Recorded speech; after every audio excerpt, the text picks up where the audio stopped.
ঝিনাইদহ শহর ও বিভিন্ন সড়ক মহাসড়কে ধুলা আর যানবাহনের কালো ধোঁয়ায় অতিষ্ঠ হয়ে উঠেছে জনজীবন, বাড়ছে দূষণ।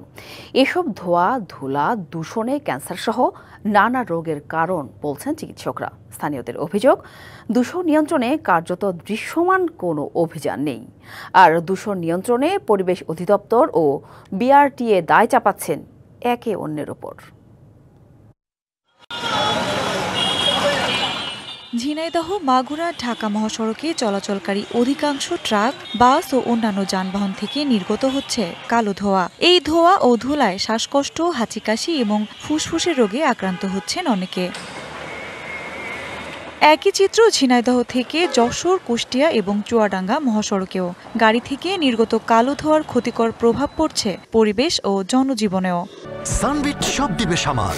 সানবিট ম্যাজিক প্রেস ডিশওয়াশিং এর মাথা ঘোরানো সলিউশন।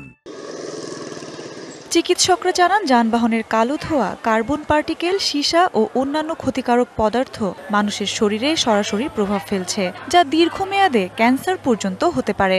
প্রচন্ড ধুলা উঠছে, রাস্তাঘাট খারাপ, মানে বাবুরা নিজেই বলে বাবা বেরোনো যায় না, ধুলাবালির জন্য খুব সমস্যা। বাচ্চাদের যে ঠান্ডা, ধুলোতে ঠান্ডা লাগে, হাঁচি কাশি তো হয় অবশ্যই, চলাফেরা করা কষ্ট হয়। আবার কিছু গাড়ি ঘোড়া যায়, কালো ধোঁয়া ছাড়ে, ওগুলো আরো বেশি সমস্যা করে। বাইরে আমরা যখন বের হব তখন আমাদের মাস্ক ব্যবহার করতে হবে। আর সাথে আমাদের জাতীয় পর্যায়ে গাড়ির ফিটনেস ঠিক করতে হবে এবং গাড়ির কালো ধোঁয়ায় কী পরিমাণে হেভি মেটালস বা কার্বন পার্টিকেলস আছে এটা পরিমাপ করতে হবে।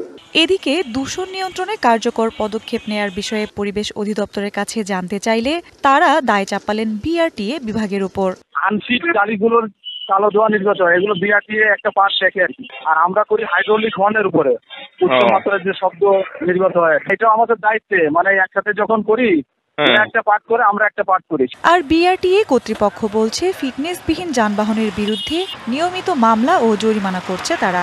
তবে ধোঁয়া ও বায়ু দূষণের দিকটা নিয়ন্ত্রণ করে ব্যবস্থা নেয় পরিবেশ অধিদপ্তর।